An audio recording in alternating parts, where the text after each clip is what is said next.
Who disturbs my camping trip? Oh, hello.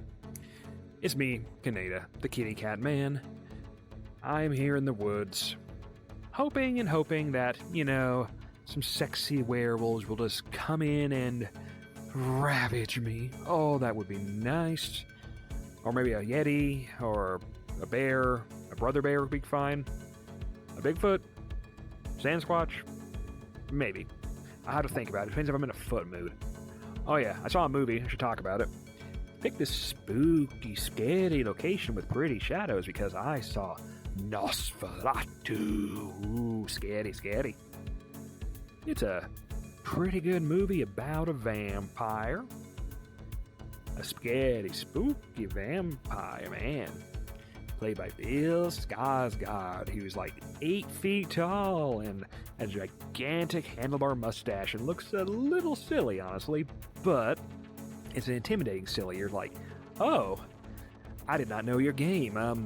Alright, and you're naked. That's a big dong you got there, Mr. Scary Vampire Man with your zombie rotting skin. You're not the sexy vampire, you're just the kind of the big, intimidating kind. So, that's fine. So, have you seen the Dracula movie? You know where the plot is going with this.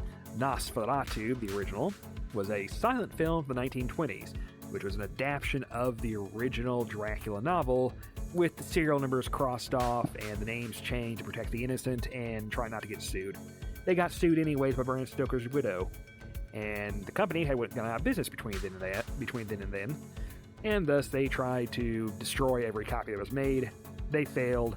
They survived to the modern day, became public domain, and you can watch it on YouTube and see it in film school. It's pretty good. It's a watch. This is an adaptation of the adaptation. This is a lot to do with the 70s one, and there's a lot of casting this recurrence here because you've got William Dafoe's in here, and he was in one of the other adaptations, I think. Was that him in there? I forget. I think it was Dafoe in that one.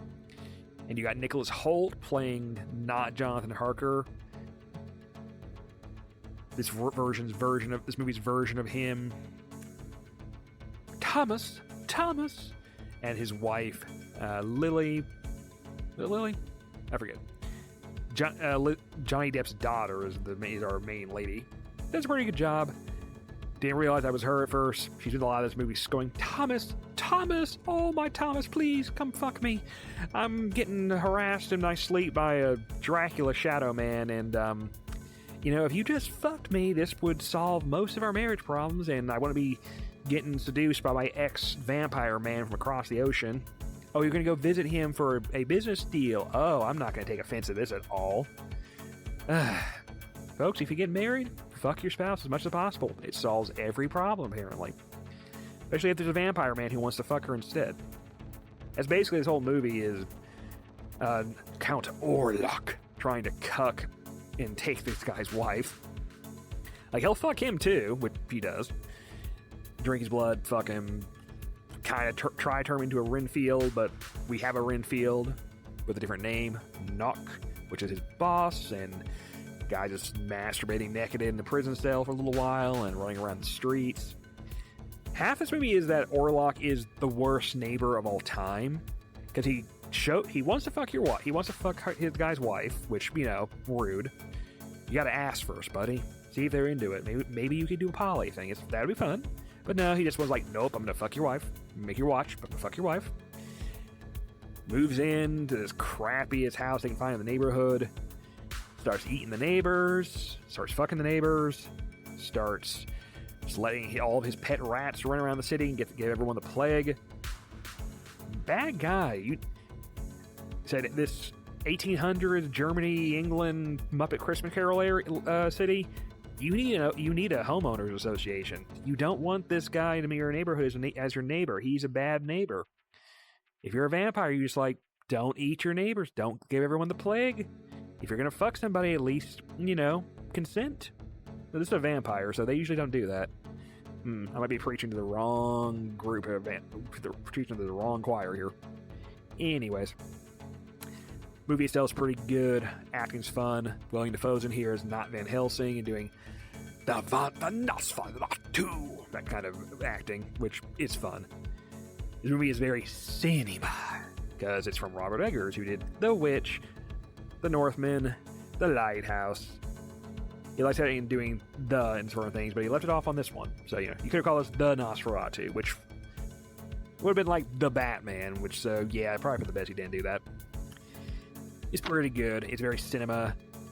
Beautiful cinematography, wonderful shots of the woods in the dark, snow falling, and creepy carriage, and beautiful landscapes and vistas, and all sorts of nice prints, and you're going, oh, pretty. Ah, my art skill boner is hard as possible.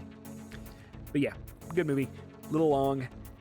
Biggest complaint I have on the thing is, if you've seen a Dracula, you know this plot, so that can cause some kind of, checking your watch, waiting for the plot to catch up to where you know it's going, which is good and bad. Like, you know where this is going, but it's well done. So, just what you're gonna you can expect the expected on this thing. Also, you're gonna see some vampire dong, so be aware of that. And some little kids going papa, papa, and you're like, you can get drink like a juice box, and there we are. It's worth a watch.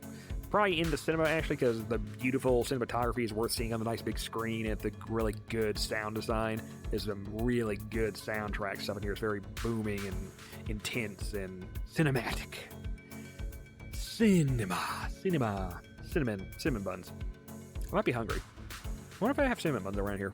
Maybe some marshmallows, graham crackers, and werewolves. In the middle of a werewolf sandwich. That'd be nice. That'd be very nice. Watch my other videos, like and subscribe, join my Patreon, yada yada yada, bing bada boom. Bye!